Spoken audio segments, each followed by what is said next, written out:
দেখুন কত সুন্দর ভাত হয়েছে। আর দেখুন খুব সুন্দর সেদ্ধও হয়ে গেছে, একেবারে হাঁড়িতে তৈরি ভাতের মতো ভাত হয়েছে। দেখুন। নমস্কার বন্ধুরা, তিয়াশাস রেসিপিতে সকলকে স্বাগত জানাই। বর্তমানে আমরা সকলেই কম বেশি রান্নার গ্যাসের সমস্যায় পড়েছি, তাই সকলেই চাইছি যে কিভাবে রান্নার গ্যাসের ব্যবহার কমিয়ে রেগুলার আমরা রান্নাটা খুব কম সময়ের মধ্যে ভালো কিছু তৈরি করে খেতে পারি। তাই আজ আমি সকলের সমস্যা দূর করার জন্য সেই রকমই একটা রেসিপি আপনাদের সামনে নিয়ে এসেছি, যেটা দেখলে পরে আপনারা রেগুলার গ্যাসে রান্নাটাও করে নিতে পারবেন, আবার 1 মাস ধরে গ্যাসটা বাঁচিয়েও রাখতে পারবেন। আশা করছি আপনাদের কাজে লাগবে। তাহলে চলুন আর দেরি না করে রেসিপিটা দেখে নেওয়া যাক। আর ভিডিওটা পুরোপুরি দেখার পর যদি আপনাদের ভালো লাগে তো অবশ্যই একটা লাইক, শেয়ার ও কমেন্ট করে দেবেন। প্রেসার কুকারে ফ্যান ঝরানো ঝরঝরে ভাত তৈরি করার এখানে আমি চাল নিয়েছি, আর 1 কাপ মতো চাল নিয়েছি। আর এই চালটাকে আমি ভালো করে 2-3 বার জল পাল্টে পাল্টে পরিষ্কার জল দিয়ে ধুয়ে এবার এটাকে আধ ঘন্টা মতো জলে ভিজিয়ে রেখে দেব। আর গ্যাস বাঁচিয়ে রান্না করার জন্য চাল বা ডাল সব কিছুই রান্নার আগে ভিজিয়ে রাখতে হবে, তাহলে রান্নাটা তাড়াতাড়ি হবে আর গ্যাসটাও বাঁচবে। এবার আমি প্রেসার কুকারে কিভাবে চিকেন কারি তৈরি করা যায় সেটা দেখাবো। তার জন্য চিকেন নিয়েছি 500 গ্রাম মতো। এবার আমি প্রেসার কুকারের মধ্যে চিকেন কারিটা তৈরি করে নেব। তার জন্য গ্যাসে একটা প্রেসার কুকার চাপিয়ে দিয়েছি। তারপর এর মধ্যে দিয়ে দিচ্ছি পরিমাণ মতো সর্ষের তেল। এবার তেলটা ভালো করে গরম করে নিয়ে এর মধ্যে দিয়ে দিচ্ছি একটা তেজপাতা। তারপর এর মধ্যে দিয়ে দিচ্ছি পেঁয়াজ।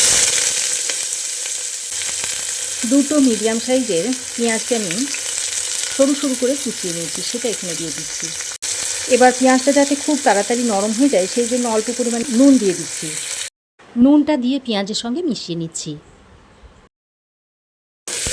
এবার এই পেঁয়াজটাকে বেশ কিছুক্ষণ ভেজে নিয়েছি। তারপর এইরকম একটু নরম হয়ে এলে এই ভাজা পেঁয়াজের মধ্যে চিকেনটাকে দিয়ে দিচ্ছি।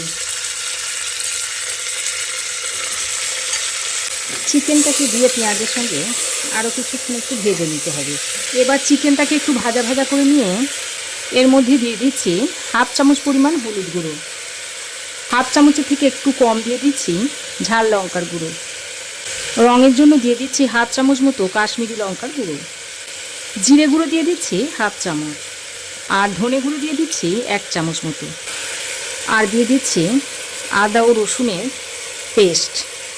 পর ওই মিক্সিতে অল্প পরিমাণে জল নিয়ে চিকেনের মধ্যে দিয়ে দিলাম। এবার চিকেনটাকে একটু কষিয়ে নিতে হবে, তবে খুব বেশি কষানোর দরকার নেই। এই গ্যাসের সমস্যার সময় অত রসিয়ে রসিয়ে কষে কষে রান্না করলে গ্যাস কিন্তু বেশি পুড়াবে। একদম 10 মিনিটের মধ্যে তৈরি হয়ে যাবে, আর খেতেও খুবই সুস্বাদু হবে। আর এই চিকেনের রেসিপিটা আমি একদম ঘরোয়াভাবে তৈরি করে দেখাচ্ছি। ঘরে থাকা সামান্য কয়েকটা মশলা দিয়ে চিকেনটাকে একদম সাধারণভাবে তৈরি করে দেখাচ্ছি। সাধারণ হলেও কিন্তু এই চিকেনের টেস্ট অসাধারণ হয়। আর দেখুন চিকেন থেকে তেল ছাড়তে শুরু করেছে। এবার আমি এই চিকেনের মধ্যে বেশ কয়েকটা আলু দেব। আমরা বাঙালিরা চিকেনে আলু ছাড়া খেতেই পারি না, তাই এখানে আমি বেশ কয়েকটা আলু দিয়ে দিচ্ছি। চিকেনটাকে খুব ভালো করে কষিয়ে নিয়ে তবে আলুটা দেবেন, তা না হলে চিকেনের একটা কাঁচা গন্ধ থেকে যাবে। তো আলুটাকে দিয়ে চিকেনের সঙ্গে আবারও ভালো করে মিশিয়ে নিচ্ছি। চিকেন আলু খুব ভালো করে কষিয়ে নিয়েছি। এবার আমি এর মধ্যে পরিমাণ মতো জল দিয়ে দিচ্ছি। জলটা দিয়ে ভালো করে মিশিয়ে নিতে হবে চিকেনের সঙ্গে। এই পর্যায়ে আমি আরও একটু নুন দিয়ে দিচ্ছি। এখন প্রেসার কুকারে ঢাকনাটা লাগিয়ে 2 থেকে 3টে হুইসেল দিয়ে নিলেই হয়ে যাবে। এদিকে ততক্ষণে একটা প্রেসার কুকারে আমি আপনাদের ভাতটা বানিয়ে দেখাচ্ছি। এবার এই প্রেসার কুকারের মধ্যে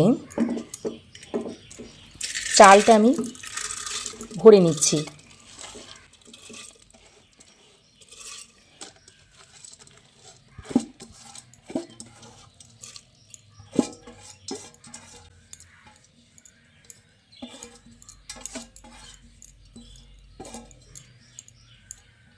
বন্ধুরা, আমি এই কাপের 1 কাপ মতো চাল নিয়েছিলাম, তাই আমি এই কাপের 5 কাপ পরিমাণ জল দিয়ে দিচ্ছি। প্রেসার কুকারে ফ্যান ছাড়া ঝরঝরে ভাত তৈরি করার জন্য জলটা একটু বেশি লাগবে, তবে আবার খুব বেশি জলও দিলে হবে না, তাহলে আবার গ্যাস বেশি পুড়বে। সবসময় যে জলটা মেপেই দিতে হবে এমন কোনো কথা নয়, আন্দাজ করে আপনারা জলটা দিয়ে দিতে পারবেন। এরপর আমি প্রেসার কুকারের ঢাকনাটা লাগিয়ে নিলাম, আর প্রেসারের ওয়েটটা দেখুন এখনও খোলা রয়েছে। এবার আমি গ্যাসটা অন করে গ্যাসের উপর প্রেসার কুকারটা বসিয়ে দিচ্ছি। তবে খুব বেশি আগে থেকে গ্যাসটা জ্বালাবেন না, তাহলে গ্যাসটা বেশি পুড়বে। প্রেসার কুকারটা বসানো ঠিক আগের মুহূর্তে গ্যাসটাকে জ্বালিয়ে নেবেন। এইভাবে খুঁটিনাটি কিছু মাথায় রেখে যদি আমরা রান্নাটা করি তাহলে গ্যাসটা আমাদের বেঁচে যায়। আর এই খুঁটিনাটি বিষয়গুলো মাথায় রেখে যদি আমরা রান্নাটা করি তাহলে এই একটা গ্যাসেই আমরা পুরো মাসটা চালিয়ে নিতে পারবো। এইভাবে প্রেসার কুকারটা গ্যাসে আমি বসিয়ে রেখে দিচ্ছি। এখন আমি গ্যাসটাকে হাই ফ্লেমে রেখে দিয়েছি, তবে প্রেসার কুকারটা যখন একটু গরম হয়ে আসবে তখনই গ্যাসের ফ্লেমটাকে মিডিয়ামে করে দেব, এতে করে গ্যাসটা বাঁচবে। এবার প্রেসার কুকারটা অল্প একটু গরম হয়ে এলে প্রেসার কুকারের ওয়েটটা লাগিয়ে দিচ্ছি। তারপর পুরো প্রেসারে এসে গেলে গ্যাসের ফ্লেমটাকে বন্ধ করে দিতে হবে। এই রান্নাতে হুইসেল পড়বে না। তো দেখুন বন্ধুরা, পুরো প্রেসারে এসে গেছে। এবার এই পর্যায়ে আমি গ্যাসটাকে বন্ধ করে দিচ্ছি। এবার গ্যাসের ফ্লেমটাকে বন্ধ করে দিয়ে এইভাবে আমি 10 থেকে 15 মিনিট মতো রেখে দেব, এতে করে প্রেসার কুকারটা নিজের থেকে ঠান্ডা হয়ে যাবে। তো দেখুন বন্ধুরা, 15 মিনিট পর আমি ফিরে এসেছি। তো দেখুন প্রেসার কুকারটা ঠান্ডা হয়ে গেছে। এবার আমি প্রেসারের ঢাকনাটা খুলে আপনাদের দেখাচ্ছি। দেখুন কত সুন্দর ভাত হয়েছে, আর দেখুন খুব সুন্দর সেদ্ধও হয়ে গেছে। একেবারে হাঁড়িতে তৈরি ভাতের মতো ভাত হয়েছে দেখুন।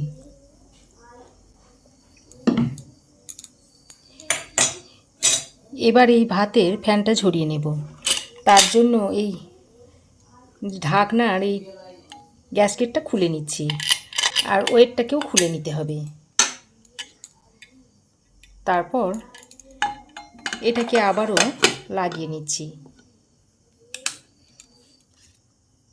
এবার আমি ভাতের ফ্যানটাকে ঝরিয়ে নেব, তার জন্য একটা ডেকচি নিয়েছি। এবার এই প্রেসার কুকারটা এইভাবে উল্টে দিতে হবে ডেকচির উপরে, আর যতক্ষণ না সম্পূর্ণ ফ্যানটা ঝরে না যাচ্ছে ততক্ষণ প্রেসার কুকারটাকে এইভাবে ডেকচির উপরে উল্টে রেখে দিতে হবে। সম্পূর্ণ ভাতের ফ্যানটাকে আমি ঝরিয়ে নিয়েছি, আর দেখুন কতটা ফ্যান বেরিয়েছে, আর দেখুন কতটা ফ্যান বেরিয়েছে।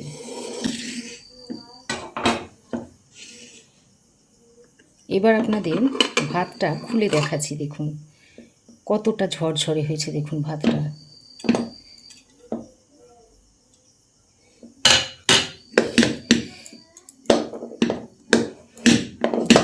একবারে হাঁড়িতে রান্না ভাতের মতো ভাত হয়েছে। তো দেখুন কত ঝরঝরে ভাতটা হয়েছে। তাহলে দেখলেন তো বন্ধুরা, প্রেসার কুকারেও ফ্যান ঝরিয়ে কিভাবে ঝরঝরে ভাত তৈরি করা যায়, তাও আবার মাত্র 10 মিনিটে। করানো ঝরঝরে ভাতটা আপনাদের একটা প্লেটে সার্ভ করে দেখাচ্ছি। দেখুন দেখুন কতটা ঝরঝরে হয়েছে।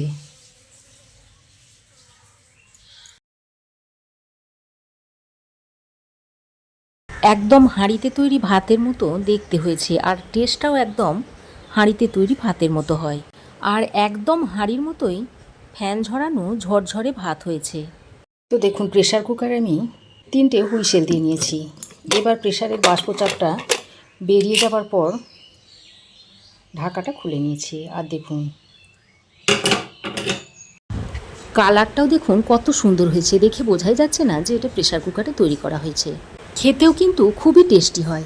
কড়াইয়ে রান্নার চেয়ে কোনো অংশে কম যায় না। চিকেনটা একটা বাটিতে সার্ভ করে দিচ্ছি। দেখুন, একটা চিকেনও কিন্তু ভাঙেনি। তবে আমার এই আজকের রেসিপি আপনাদের যদি কোনো কাজে আসে বা ভালো লেগে থাকে তো অবশ্যই একটা লাইক দেবেন।